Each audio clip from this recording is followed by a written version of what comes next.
Good morning. I am Steve Weber. Welcome to today's American Gumption Morning Show. I'm the host.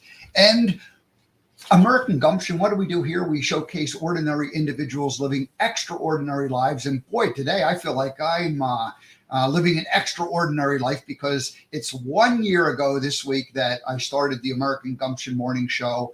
It was actually 1 year ago tomorrow, August 3rd, when I started, or August 3rd, 2020 is when I started my first show. That was a Monday, and here it is a Monday. So 52 weeks ago, and here I am. And so anyway, it's been a great fun run. But let me tell you about the ordinary, extraordinary. The reason why we like to focus on that is because the world needs more positivity and encouragement. And when ordinary people are doing extraordinary things, it's encouraging and uplifting for everyone else. And God knows we need more encouragement and light and happiness and love in this world. So that's what we're here to do, is spread that message. And so anyway, today's going to be a fun show. Now, what we're going to do is our number one guest of the whole since we started this broadcast, Nicci Roscoe. She's appeared on the show more times than any other guest, and she's going to be our guest today, except that she's not going to be the guest. She's going to be the interviewer, and I'm going to be the interviewee. So we're gonna give Nicci the reins and let her ask me whatever she wants to ask me. So when she was last on, she said, "Oh, I'd like to come up on maybe the first week of August would be a good time. What about August 2nd?" And I said, "That's perfect. It's the 1 year anniversary." Then she said, "Oh, well, why don't I interview you?" So that's how it all happened. So anyway, really grateful to Nicci for that. Now, before I bring Nicci up here, we're just going to let you know what's happening. Planning to do shows most of the week here. I do have a guest, Hobie Hare, on Friday, who's going to join us. Hobie's a friend from Montana, and he is a guy who leads people into the wilderness, a guide, an educator, a speaker, but basically he uses nature to help people get more in touch with who they are as a person. So he's going to join us on Friday. That's going to be fun. All righty. Now, my monologue, which I prepared, but then Nicci apparently isn't going to let me do it. I was going to talk about 1 year of broadcasting. But I'll just say this. This has been 1 year, and it's been a lot of fun. And I started out with a couple of beliefs and a couple of skills, and here we are a year later. And, those beliefs and those skills have only gotten stronger and better. And it's been a fun ride. Biggest thing I learned, I think, was just knowing, having a more confidence in where this is supposed to go. So I'll just leave it at that. And that's going to be my monologue. Gosh, have I ever finished my monologue at 10:04? I don't think so, but that's it. 1 year of broadcasting. We're just going to invite Nicci to come on board and let her take over the show, and I'll just be a guest here on my own show. Hi, Nicci, how you doing? Hi, yeah, I'm really good. Now, this is fabulous. This is time for you to sit back, relax, and to let me ask you the questions this time instead, and just so that all of us and everybody viewing, everybody watching can hear all about you and how you've evolved and how things have changed over the past year. So first of all, can I say, and I'm sure everybody joins with me to say, happy anniversary, happy 1 year anniversary, Steve. Congratulations. It's been amazing. It really has been wonderful. And you are a fabulous host. You are very giving as a host. You are wonderful. When I watch your interviews, they're great, and you have some wonderful people on your shows. And when you've had me on your show, it's been great. I've enjoyed every moment of it, and we've had lots and lots of fun. And you make it fun. So let's have some fun now. Let's have some fun today. And so this is all about you. So how are you feeling today? Especially because is it tomorrow the 3rd is the anniversary, isn't it? It's 1 year. Yeah, it's kind of hard to believe. I remember when I started, I took the week right before, and I ended up going away. But I had prepared a bit, but I used that last week to I was on holiday, and I just, kind of did the final, like, what do I want this to be? And I did it in kind of a relaxing way. And then I came back and I just started doing the show. And I had the very first show was just a monologue. And then the rest of the week I had guests. And I had to learn how to use all the technology. I wasn't very good at it then. And it seemed like every day I made some kind of a, some kind of a technology little faux pas, but like you just learn and you eliminate them, and it just got easier and better. And I've described it as kind of like a muscle that you have to learn, like driving the car, so using the technology in terms of just making the show work, it was a lot like driving the car. You had to just learn how to do it so that you're not thinking about, oh, I got to step on the brake. Oh, I got to step on the accelerator. Oh, I got to, put the turn signal on. You just do, you get muscle memory, and we, our body just sort of learns to do these things where we don't have to think about those. And so then it became fun because I got to focus more on the guest as opposed to, the production side. But back to your original question, 1 year ago, yeah, I didn't know what I was. It was like a box of chocolates. I didn't know what I was going to get. Well, that absolutely leads me into your Gump years, because previously to that, and I know when we met, for me, you were Forrest Gump. It was like, wow, absolutely brilliant, all that you did. So tell us a little bit about your Gump years previously to having your show. Yeah, so from 1996 through 2011, I was working for a Bubba Gump restaurant. I was their Forrest Gump impersonator. And I, for the most part, what I did is I just sat on the bench and talked to people. All of the restaurants had a bench out in front of them. And as you would walk by, you could stop and take a photo pretending that you were Forrest Gump. But when I was there, they could take a photo with Forrest Gump. And it was a magical time. I had a lot of fun. I received a lot of love from people because the character was somebody who people trusted and felt safe with. And they essentially, viewed me as the character. And so I got to just experience all of that love and kindness. And it was really quite magical. And I knew when I first started, it was kind of like I had to learn how to do it. But it didn't take too long. It took maybe, a year or two to really get into a groove. And then for, the better part of 10 years, I was really in a nice groove. And then the last 5 years, it was kind of winding down. But it was, it was a special, magical time. And I loved it. And I felt very honored to be able to, able to portray a character that people felt like they knew and loved and trusted. So. Oh, and I absolutely love that character. And I'm sure that viewers watching love that character too. And you're definitely loved. Absolutely. Whether you're Forrest Gump or whether you're you, Steve Webber. So what's lovely about sort of hearing about the Gump years and what you did is that you expanded that and you went on to become a speaker, which was incredible. And that's where I met you. Tell us a little more about that and what you offered and what you did as a speaker and what you do and can still do if people want it. Yeah, thank you. It was the way it developed was that I was still working for Bubba Gump. It was 2007, 2006, 7. So I had already done it for 10 full years with the restaurant. And I knew that it was going to, come to an end at some point. I didn't know how long. I didn't necessarily want it to end. But at the same time, I felt like I needed to think about it. So anyway, I just, why do we get ideas? We have divine inspiration or the hand of God touches us at certain times. And so I just felt like I have to develop some kind of a message from it. And so I just said, I'll just be a speaker. I wasn't shy in the sense that I wasn't fearful of getting up in front and talking to people. But so I basically kind of like made a plan. And then I said, this is what I'm going to do. And I put myself out there and I ended up getting hired. There was one problem though, Nicci. I ran into one little problem when I first started. What was that?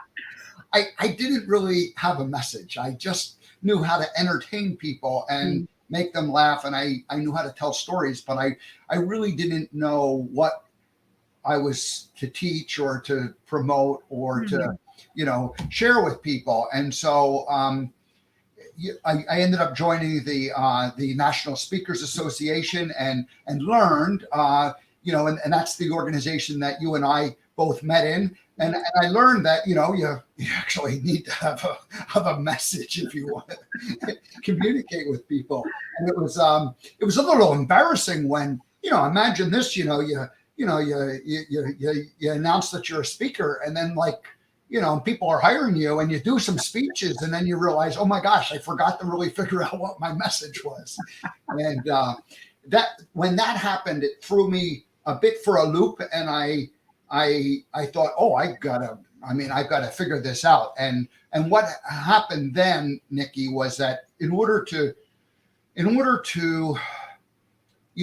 decide what you want to say, you have to decide what you really believe. And I don't know that I had examined. I thought I knew what I believed, but when you really start to examine what do you believe, it ended up opening up a kind of a big can of worms for me, in the sense that I was like, oh my gosh, some of these core beliefs that I thought were who I was, I suddenly realized that, well, they don't necessarily have to be who I was. And do I really believe them? And once you open that, Pandora's box, you start to go in there. You can't just pick a few beliefs and say, well, these ones are cool and these ones aren't. You end up having to kind of go through all of them and examine them and really go through it. So it ended up taking a couple of years to do what I would call my own personal journey of, deciding what it was that I really believe. And what was that? What did you really believe? Well, I think the way I would like to describe it right now is that, many of the beliefs that I learned from, my childhood, from, parents, and from, early years and family and schools and, community and church, I'd say that, there was a good solid foundation there. But there were also little things that just didn't quite make sense and add up. And so sorting those out, and without going into all the details, just it's some of them made perfect sense and were good solid ones. And then some of them you're like, you know what, that doesn't make sense. And I think I can look back on it now and go, the eternal truths that are God's truths, the divine truths, those are the things that you begin to realize, and then there's other rules and dogma that are man-made ideas, and those are the ones that didn't necessarily add up. So what was the final, the one? Because I remember at the National Speakers Association way back seeing you in your Forrest Gump white suit, the sort of well-known white suit, not necessarily with a box of chocolates, but I think there were some chocolates hanging around there. So what was the final thing that sort of came to you that, yes, this is it? Well, I think for me, ultimately, I decided gumption meant personal responsibility for your thoughts, your actions, and your interactions with others. So it was really taking responsibility for the way you think and for the way you act, and then the way you interact with others. And the idea that we are that we are not victims. We are people who get to choose what ultimately happens in our life. That was really the message that came through to me. And if we are 100% personal responsibility for our thinking, first and foremost, the thoughts is where it all starts, and then the actions, and that's just kind of taking care of what I would call regular business, and then the interactions, things like blame, guilt, shame, all those things begin to disappear if you are indeed 100% responsible for your thinking. And so, it's easy to blame others, and it's easy to view yourself as like not in control. But once you kind of cross that line and you go, wait a minute, I'm in control of everything. Not everything, meaning I can't control everything. But like for me, I can control everything. Here's what I can control: my thoughts, my actions, and my interactions with others. And beyond that, I have no control. And because everybody else is their own person, and they get to decide, they get to control their thinking, their thoughts, their actions, their interactions with others. And so, wrestling that beast to the ground was really what was my own personal development and my professional message that coincided. And what I did, Nicci, was I was able to work simultaneously on the professional message, using the movie as kind of a template. And at one point I said, like, here's the top 20 lessons from the movie Forrest Gump. And ultimately I narrowed that down to just three important life lessons to make it simple. But there are lots and lots of examples that support that from the movie. So, it was about a 3 to 4 year journey of like figuring out like what it was Steve believed, what were the principles of gumption, and what were the life lessons from the movie. And they all kind of developed along that same timeline. What were the life lessons from the movie? Yeah. So you don't want to hear all 20. No, let's have so say 3 life lessons that you learned, sort of just very briefly, 2 words each, even 1 word each. Three of them that you learned from the movie. I'm going to get my props if that's okay. Oh, we like props. Yes, props are fun. So number 1 lesson is the feather.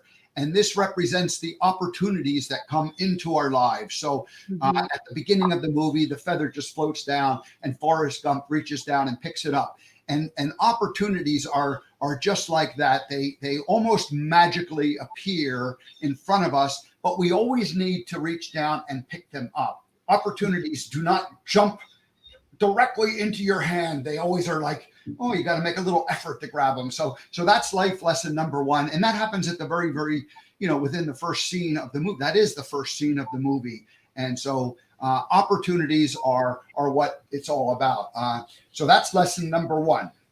That's great. I really like that. I remember that. I remember the feather coming down. Always reminds me when I see a feather myself. I might have shared a feather with you when we first met. I don't know. I shared a feather. Maybe I've still got that feather. So what's lesson number 2? The chocolate box. Life is like a box of chocolates. But I put a little spin on it. Like the movie line is, life's like a box of chocolates. You never know what you're going to get. And I say that is a great line from a movie. And it's a wonderful thing for a mother to tell a young boy who is confused about, disappointments and, the way the world works, because 5 years old, you're still figuring out all these things. And so anyway, I like to say life is like a box of chocolates. You get to choose whatever chocolate you want, and you get to choose whatever life you want. And ultimately, we do choose whatever life we end up with. Law of attraction. So life's like a box of chocolates. We get to choose whatever chocolate and whatever life we want. And of course, chocolates usually are pretty good, right? There's maybe some that are better than others, but there's usually not a bad chocolate. They're so delicious. In fact, that actually, life is like a box of chocolates is something that I think is on the tip of everybody's tongues. Anybody who's seen that film, it is just such a wonderful, wonderful, wonderful quote. And definitely. And your sort of thing about choice, it's your choice. Your choice to choose what you want. That message comes out loud and clear in everything you're saying. So even the opportunities it is a choice to take those opportunities when they come, and then, to choose whatever chocolate you want and to choose whatever delight is out there for you. So what's number 3 life lesson? Yep. Number 3 is represented by the shoe, and it represents the journey of life.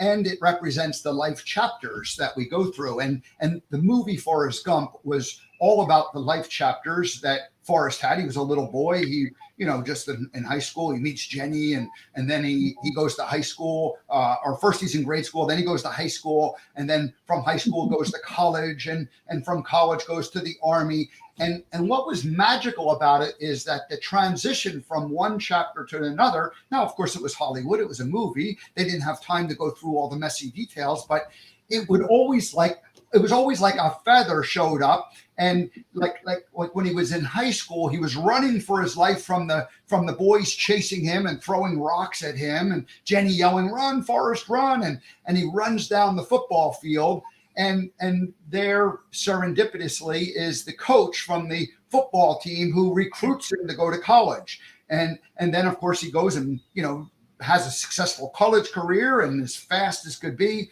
And then when he finishes college, he graduates, and his mother's very proud with him and taking a picture. And an Army recruiter just comes up and says, "Have you given any thought to your future?" And again, that Army recruiter represented that next feather. And Forrest is like, "Thought?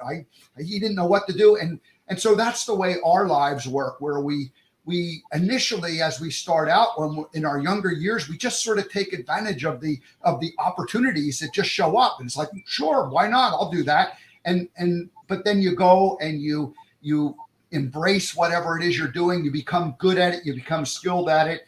And eventually what happened was, after Forrest's career in the Army, he decided to become a shrimp boat captain. And Bubba that was Bubba's idea, but Bubba was no longer with us. And so Forrest had to go and fulfill this dream that Bubba had, but it really was Forrest's choice. And that's really the way our lives work, where we initially just follow whatever opportunities come up. They're not necessarily our knowing or our desire, but rather they're just like, oh, it's a good idea, let's go do this. But eventually you go, no, I want to do a certain thing, and I want to, do something meaningful and purposeful in my life. And so we become more selective about what types of opportunities we're willing to spend our time and energy with. And then that's, of course, the choices, right? The choices. So anyway, chapter to chapter is all represented by the shoe and different life chapters. And we never ultimately get there. And this was like a hard lesson I was learning when I was in that time period where I was learning what did I believe and what were the principles of gumption, and because I had a vision and a dream for the way my life was going to work, and it wasn't as easy as I had thought it was going to be. Whereas the day that I became Forrest Gump for Bubba Gump, that was just very easy. That just magically happened. I didn't have to. I had to show up, and I had to make it all happen and become competent and skilled at it and very good and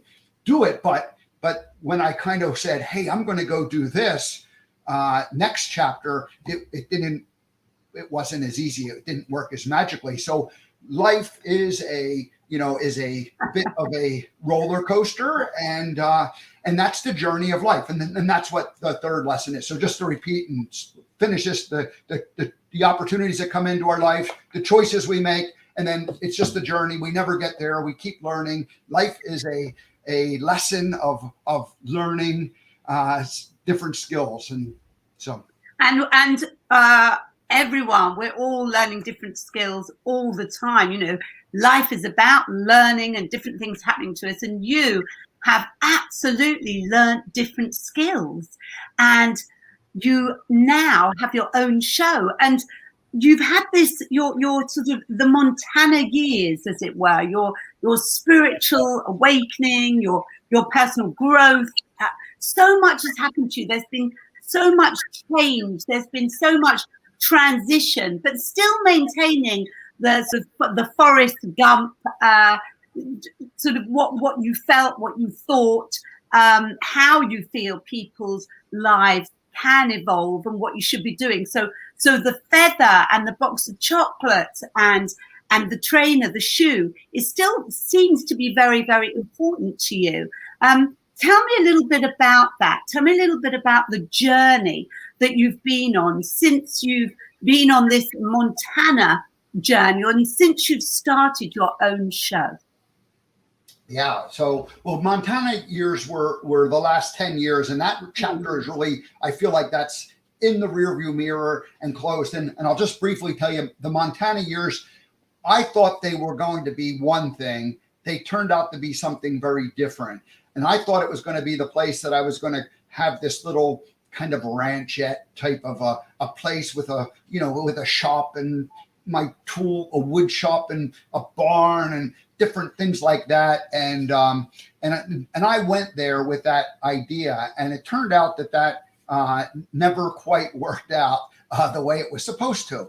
And so it was a learning opportunity for me. As I came to 2017, 2018, I was realizing that I needed to have a little bit more flexibility. And so I began the process of going, well, maybe I should get rid of some of this stuff that's been sitting around for the last 10 years, not being used, but represented dreams that I had. But it wasn't like they were dreams that I really was gung ho to do, because they were just sitting there, and they ended up feeling like an albatross or an anchor. And I had to really dig deep and go, gee, do I really want to do this? And ultimately I came to the conclusion that, I don't have that desire anymore. And so I had to get rid of a 10-year dream, a 20-year dream, and a 40-year dream and I had to let go of all of those. But ultimately, I ended up over the course of a short period of time, relatively speaking, I went from I was always committed to somehow salvaging those dreams, and yet I wasn't acting out on them. So I felt a lot of guilt. And there was one piece of equipment specifically that was broken. It was a project that I started, and then at the point in time when you thought you were all done, you go to turn it on and let it operate, and you realize you made one kind of very foundational error in calculating how it was all going to work, and I ended up going, I have to fix that. And every time I would walk by this piece of equipment, I would see it, and it was a piece of equipment that was supposedly done, I had done all the work, except that it just didn't work because of an error in calculation. And I felt guilt, and I felt shame, and I felt like I have to do that. And then one day a friend of mine said, why don't you just try to sell it as is and explain what you did, and maybe somebody wants to come along and they want to fix it. And I went, oh my gosh. And so I did that, and within a week or two, a man showed up, and I remember he said, my wife's going to think I'm crazy for doing this, but I know exactly what you did, and I know how to fix it, and I might have made the same mistake. And so so he forked over some money, and he put this big piece of equipment on a trailer and towed it away. And that was such an important lesson, because I realized that we don't have to hold on to dreams forever. We're allowed to change our mind, and we're allowed to let go of things that we had been carrying with. And the 40-year dream was I was going to be a woodworker, have a hobby woodworking shop. And I did a lot of that in my 20s and actually my late teens, and I bought my first table saw and different pieces of equipment, and I had it all, and I had this whole barn full of equipment. And I would open up the door, Nicci, and I'd look in there and I'd go, oh my gosh. And I just close the door and lock it and walk away. And I go, I'll come back and do it later. And again, it was that same thing, guilt, shame for not having done these things. And ultimately I got rid of all of it, and, was able to just walk away from it. And when I made the decision to finally, leave Montana, there was a friend, the same guy who told me to just get rid of the piece of equipment, and I told him I was leaving, and he said, I feel like you're running away. And I was disappointed by that. And I went home and I thought about it, and I went, am I running away? And I realized that no, I'm not running away. I'm running towards, because what American Gumption wasn't even born yet, but it was right on the fringes of getting born. I realized that I needed to go back out in the world and share this message and do this work that I'm doing today, as opposed to staying in Montana. And I remember thinking, gee, I feel like I'm hiding in Montana. And that was another like, am I really hiding? And then I realized, no, I'm not hiding. But if I stay in Montana, then I'm hiding, because it's time to go out in the world. So the Montana years were all about learning this message, doing this personal development, and healing, some of these, wounds from, that we all carry from childhood, and uncovering those, excavating through those beliefs that you have and sorting them out. And I had 10 years to kind of sit up one side of the mountain, looking at this beautiful place and being surrounded by mountains, and going through that period. So anyway, here I am. I left there at almost 2 years. I've been back east, and my original intention was I was going to immediately get into an RV and travel around, but I ended up with family for what I thought was going to be a few months, and the next thing you know, COVID hits, and here I was in a safe place the last year and a half, and things are kind of evolving and changing, although there's there's still residual stuff that needs cleaning up energetically. There's stuff anyway that I think everybody has to just get rid of energetically. There's always going to be something that you might pick up somewhere, and it seems like you've done so much, and leaving behind the woodwork and the barn idea. And sometimes we have these amazing ideas and it's just not right for us, and how we discover them, what we really want to do, and where we find our place, is by going on the journey like you've done. And I think your journey has been absolutely incredible so far. And it didn't stop there, because you then had this sort of original, this vision of what you wanted to do with a show, which was really exciting, and you weren't quite sure how it was going to happen and how you were going to learn to do everything, which you mentioned at the very beginning of the show here, that it's very confusing when you first start with all the technical bits and bobs that you need to do. And a year later, you are like the master of managing how to work everything. So tell us a little bit about what happened when you did first start your show. What I did when I first started, Nicci, was I had the 10 years of information of gumption and the life lessons. And so for whatever reason, I said, I'm going to do a little monologue at the beginning of each show, and then I'm going to bring a guest on and interview them. And I just decided that's the way I wanted to do it. So for the first 2 months, all of my monologues were just like, I'd talk about the shoe, or I'd talk about the feather, or, I'd go through that. And in about 2 months, I had gone through the basics, of everything that I had developed over a 10-year period. And one day I had a guest, and I don't even remember exactly who the guest was. But I remember I went, I'm going to just do the monologue on what they're talking about. And what it did, Nicci, was it forced me to suddenly kind of write some new material. And it wasn't like material that I had never thought about, but it was material that I hadn't necessarily articulated as my own and as my own belief. And so that day I did that monologue, and I was energized by it.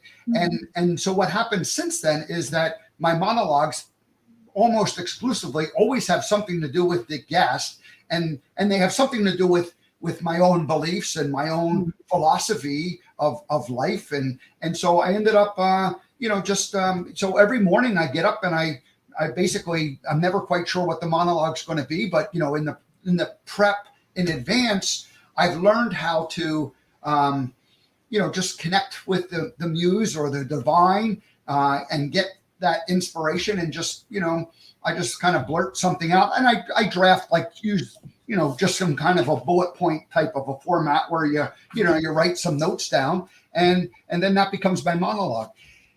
So that's been part, I think that's been really, I didn't plan on that. That just happened. And, but that's been probably the best thing for me in terms of my own personal growth, because it's become like a way to expand my beliefs like a little bit each and every day. And it works pretty well with my interviews because, you know, it relates in some way to what the guest is going to talk about. So we could, you know, we often have like a little bit of back and forth about that. And so it kind of like, you know, kicks off the show. And I like that format. And I've ended up, you know, creating little graphics and sharing my screen sometimes and going into more detail with it and some bullet points there. So little by little, the monologues have evolved.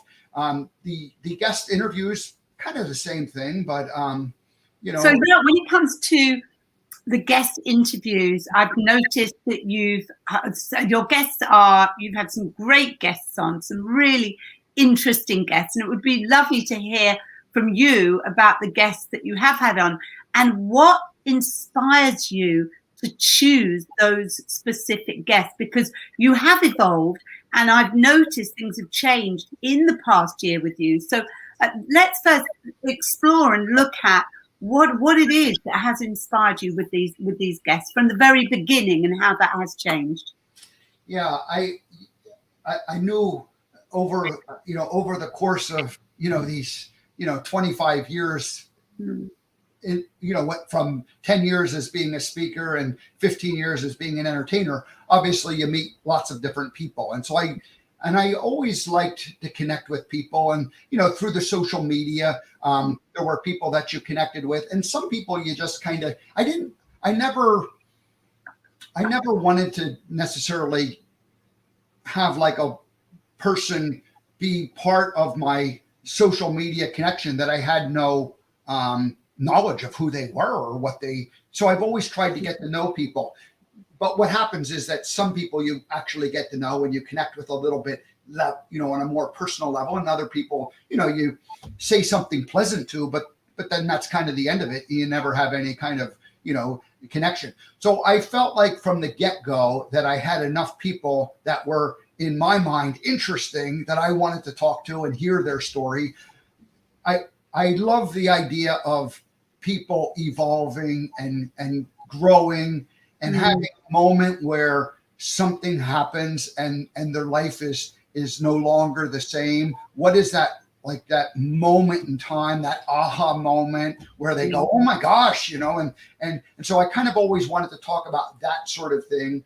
And I like to allow the guests to share their part of the story. Now with you and I met at the Speakers Association several years back. And Nicci, we both met 100 or 200 people, you know, that during that time. There was, you know, 1,000 people at the conference, but you talk to people and you connect.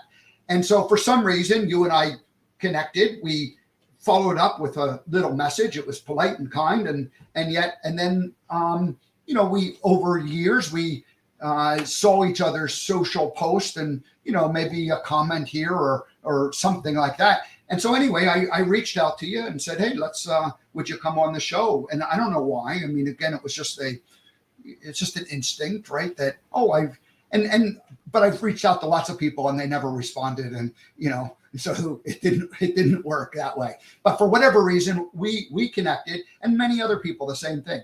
And what's been funny, Nicci, is like you've come back and you've visited. Whoops, Nicci's gone. She'll be back. Somehow she dropped off there for a minute. Let's see here. We got we have it looks like Philip is just giving a happy anniversary. Thank you, Philip. And Kathy Mason also. Kathy's been a show. Philip has not been a guest. Kathy's been a guest of the show, and Bettina's been a guest of the show. Bettina was the first two-time guest to ever come on the show. So thank you for tuning in and sharing it. We're waiting to see if Nicci will come back and join us. She just sort of you know, she's over in the UK, over in England, and she dropped out for a minute, but I'm guessing she'll come back and join us in just a second. So I was on a roll there, just chatting and babbling. I don't know if this is the right thing to do on my own show. One of the things I've always done is I wanted to make the show about other people, ordinary individuals living extraordinary lives, and so I had a 15 years of being in center stage, sitting on the bench, being kind of the spotlight, in that spotlight, and then my 10 years as being a speaker was also a opportunity to get up in front and give the talk, share my views. And so my monologues are an opportunity to share views and do that. But then once the guest comes on, I try to just let them shine and let them be let them be in the spotlight. And my role as the host of the American Gumption Show has been to spotlight them, show them, let them be the star of the show. So today's a little bit of a different view. So I don't know whether Nicci's going to come back. I just can't believe she's just left us and not going to show. I'm assuming it's just an internet type of issue. So, alrighty. Well, let's see. What else should I share at this point? Let me just give me a second to sort of take a deep breath. Nicci had asked me a couple of questions in advance, and I had a chance to think a little bit about them. Haven't really gotten into them yet, but I'm going to jump into those and share some of those ideas. So one of the questions that Nicci had asked me was, how am I different this year than I was last year? And I think the biggest thing is more of a year ago, I had a lot of hope, and I had belief, but I didn't have knowing. I think knowing, I had a belief that I was on the right path, and I had a hope that I was on the right path. Let's see, what's lower and higher? So hope, and then belief. Is belief above hope? I think so. So hope, and then belief. And I'd say that now I feel like I have a knowing that I am on the right path. And it's really one of the things I've learned is shifting from 3D to 5D. A lot of people that I've interviewed talk about the consciousness level that our world is going through right now as we shift from a 3D planet to a 5D. And 3D is really just all about the physical, using the five senses. And then a 5D is where we end up with more of a heart-based knowing and loving and special sixth sense type of skills where we can, communicate telepathically or, communicate in ways that, haven't been active. And in a 3D planet and where we are today, those skills just aren't necessarily there. Some people possess them and they're considered a bit woo-woo, that sort of thing. And others, so anyway, I think it's just that knowing that I feel like I'm in this different realm than I had been a year ago. I also feel like there's been my beliefs have evolved. I talked about like having to do those foundational beliefs back in 2010, 2011, 2012, where I had to do that excavating work. And that was all good foundational. That was like really important work. But here we are 10 years later, and in some ways you're going through that same process. And so that's probably, that's that journey of life where we just keep advancing further along. Some people use the analogy of the onion, where you peel back layers and you're always working down towards the core, but it's you can just sort of peel off a layer at a time. And so this last year has been a lot about that, where I've peeled back different layers of my beliefs and you get to the juicier part, right? Each layer gets down a little bit deeper, a little juicier. Those first couple layers, kind of hard, crusty, hard to get through. And then those layers down below, much better. So let me see. Nicci is saying, the power cut off at her place. I'm getting this message right now. And she says that she's trying to fix. So hopefully she'll be able to come back and join us. And again, I've just been kind of winging it ever since then. So that at least we now know that she's alive and well. And so somehow they lost power in the UK, or at least she did it in her particular town that she is in. I don't think she's in London. So anyway, we'll just wait and see. We'll wait a few more minutes and see if she joins us. And so there you go. All righty. I feel like I've lost my train of thought. I'm a little bit rambling here, right? I was on a roll. So anyway, that was the answer to the question. Okay, here we are. How am I different this year? I just say a knowing versus like hoping or wishing. Yeah. So the biggest thing. Oh, here she comes. She's coming back on board. Awesome. We had a power cut. Wow, these things happen, right? My goodness, yes. Right in the middle of it. What an excitement to happen. The power cut. Or it was some kind of a cut. I'm not quite sure what, because the lights are still on. Anyway, Steve, we were what were you talking about when we went off? Yeah, so what I did was you had asked the question of how I was different this year. And I just really kind of shared some of my thoughts with that. So we won't go through it, but other than say the biggest thing that I feel like I'm different with, Nicci, is that a year ago I had hope or a belief that I was on this right path with doing the American Gumption show and starting it. And I'm putting a belief as a little bit stronger than hope, right? We have hope and then we have a belief. And I feel like now I have a knowing.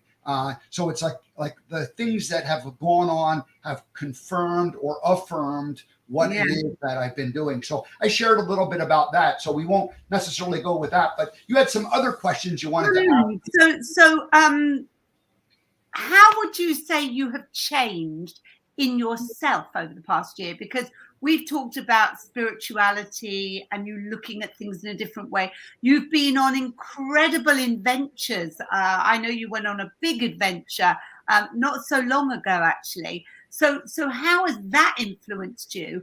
And how have the people that you've been interviewing and working with, how have they interviewed you too?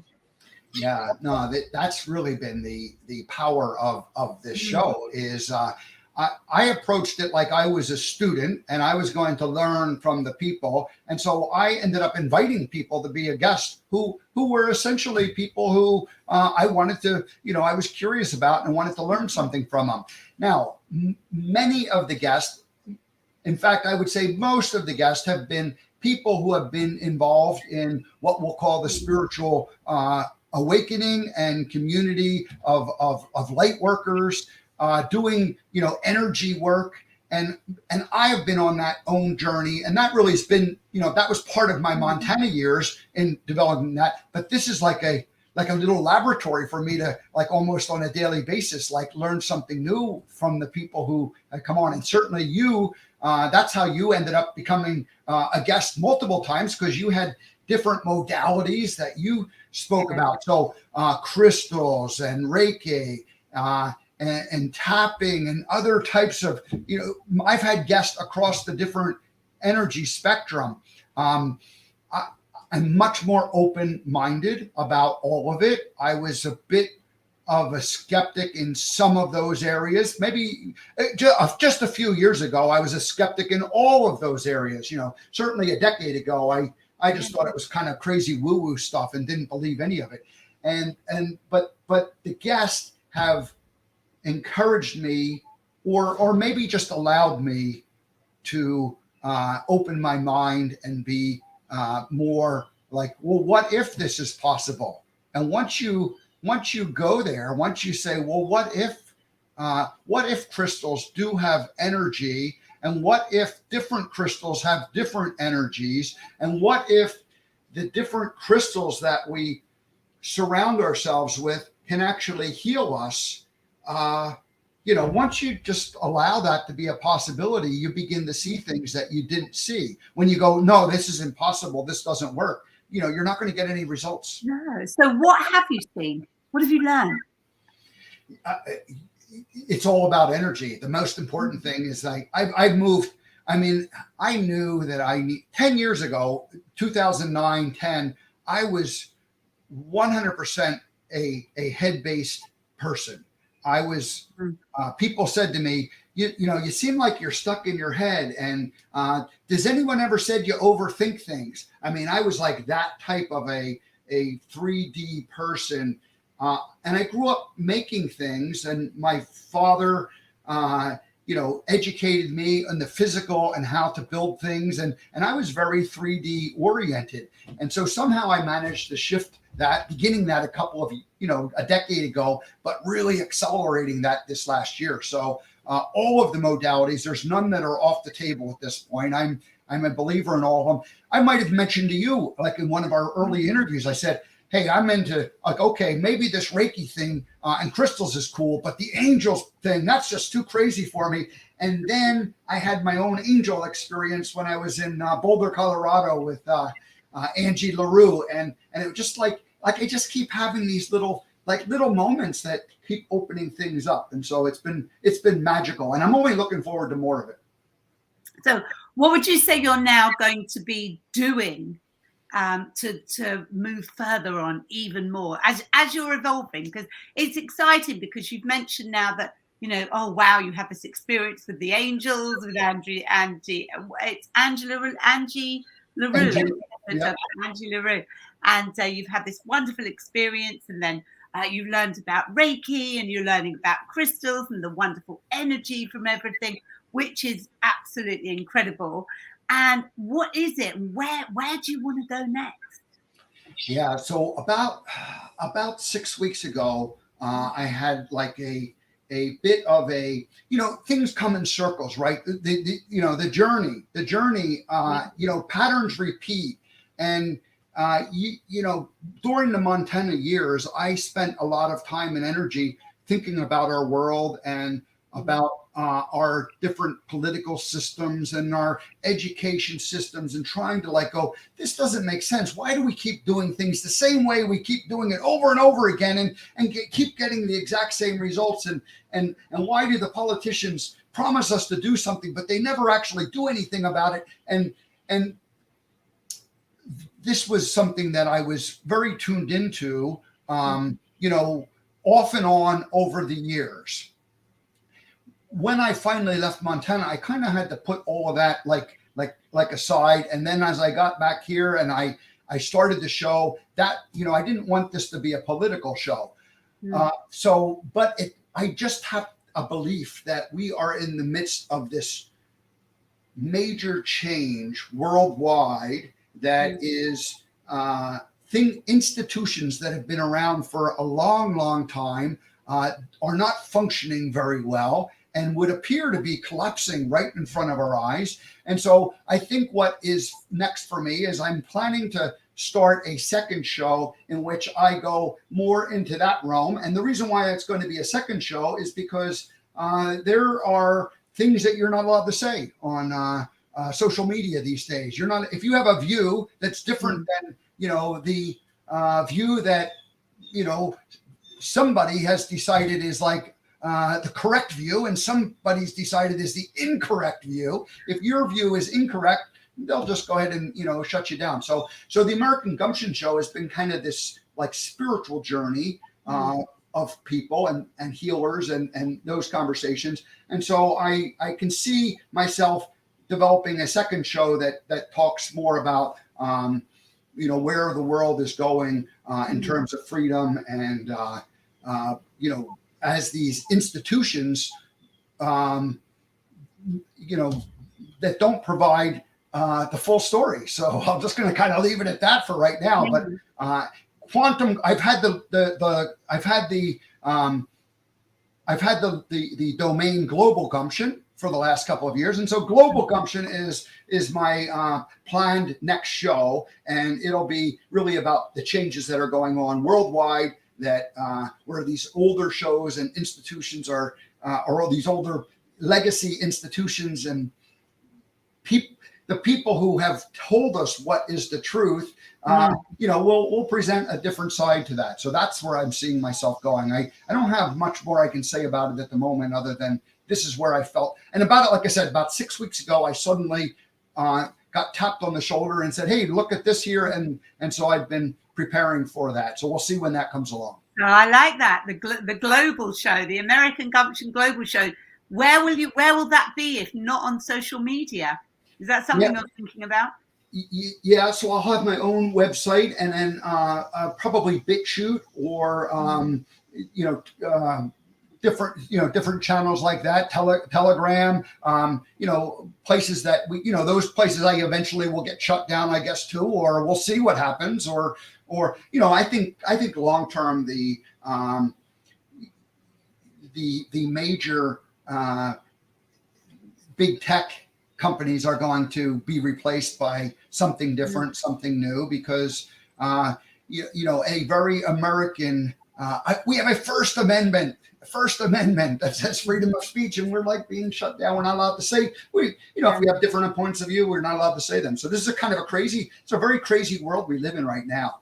And of course, you are seizing opportunities because you're taking those opportunities with your feather.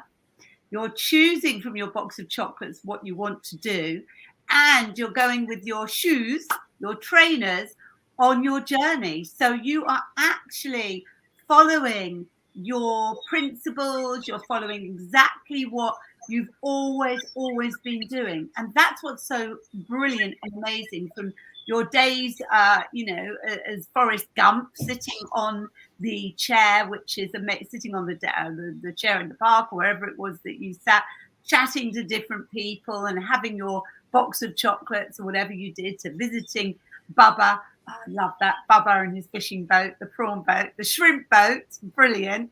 So then, all your Montana years and your woodwork and what you thought you wanted to do, but that wasn't right for you, which I'm sure a lot of people viewing this can relate to as well, things that they wanted to do and they didn't.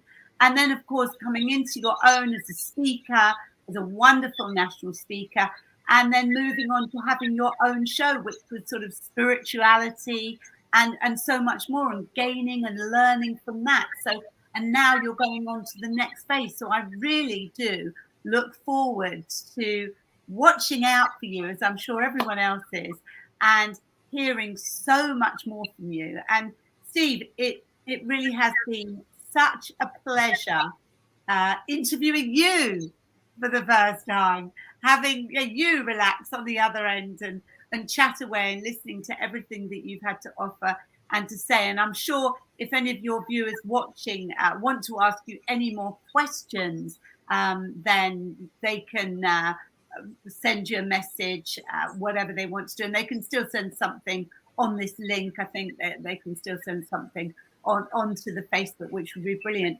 So what are your final last words that you would like to say about your wonderful first year celebration, your first year anniversary on your American Gumption morning show? Yeah, I would just suggest that, being curious and being optimistic and maintaining positivity in the world that we live today is so important. And that's the first principle of gumption, taking responsibility for your thoughts. And your thoughts are just so powerful. So, but it's difficult. It's challenging to stay optimistic and upbeat and positive. And so, so this show and any future shows are going to be designed to be positive and uplifting and educational. And they're going to be, and they're the antithesis to the fear and the idea that we have to, get our information from somewhere else. All of our information comes from within, divine wisdom, and learning to reconnect with that is the most important thing. And I think that's probably the one thing I'll leave it with it going away. I've been able to, this show has provided an opportunity for me to connect more deeply with my own divine wisdom and the trust, which is difficult, or it's challenging because we lose it. We can it can disappear. So anyway, I encourage everybody to listen in, and we're going to have more fun, and we're going to have more teaching and energy. So, and thank you, Nicci. Steve, thank you. It's been a pleasure today, as always. Sending lots of love. Alrighty. Well, that's it. Then we'll just go ahead and with both Nicci and I, we'll just leave Nicci up here until we sign out. But I'll just go ahead and play the the closing song. Hey, Congratulations. thank you so much. Alrighty. See you soon. Bye, everyone.